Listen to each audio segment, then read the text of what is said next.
Nagsilbing guest speaker ang ating hepe, ang nag-iisang Dr. Persida Acosta, DSD, sa launching ng Technovative Training Center. Panoorin po natin ito.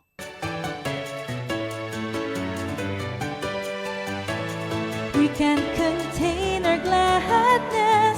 We want to express our happiness. We're overfilled with joy today. We have a celebration for a good reason. We're done with many nights of weeping. This is our morning of rejoicing. Good vibes in the air, we truly feel. And there's the voice of the people saying, Inimbitahan ang nag-iisang hepe ng Public Attorney's Office, Dr. Persida Acosta, DSD, bilang panauhing pandangal sa launching ng Technovative Training Center sa San Pedro City, Laguna. Batid ng pamunuan ng institusyon na ito na bahagi ng advokasya ng Chief Public Attorney ang pagsusulong ng edukasyon at kaalaman, lalo na sa technical advancement and innovation. Kalakip nito ang kanilang marubdob na pagkilala at suporta sa pagsiserbisyo publiko ng ating PAO Chief. Gayon din ipinahayag ng ating PAO Chief Acosta ang kanyang paghanga sa pagkakatatag ng training center. She is a real true public servant and a public servant with a passion for justice. Tulungan natin siya kung ano man yung mga ginagawa niya. Sigurado ako matagal na kami magkakilala, Chief. Kaya I have been serving and tracking her works and her achievements para sa bayan. Establishing this Technovative Training Center here in San Pedro City of Laguna is highly admirable endeavor.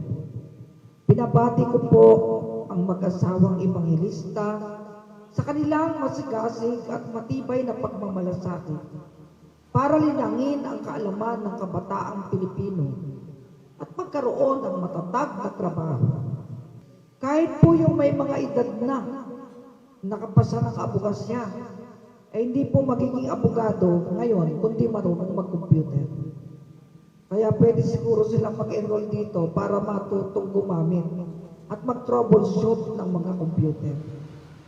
Ang pagtatag ng training centers na nag-o-offer ng vocational courses ay karagdagang lakas ng sambayanang Pilipino para sa mas matatag na ekonomiya at maunlad na inang bayan.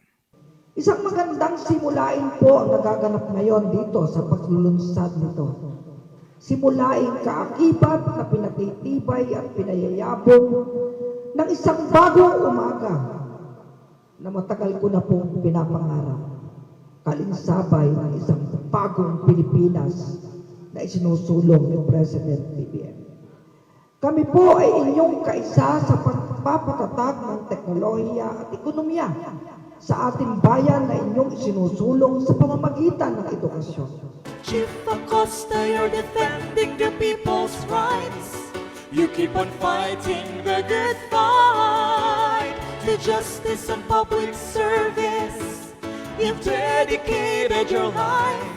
You're deeply touching others' lives.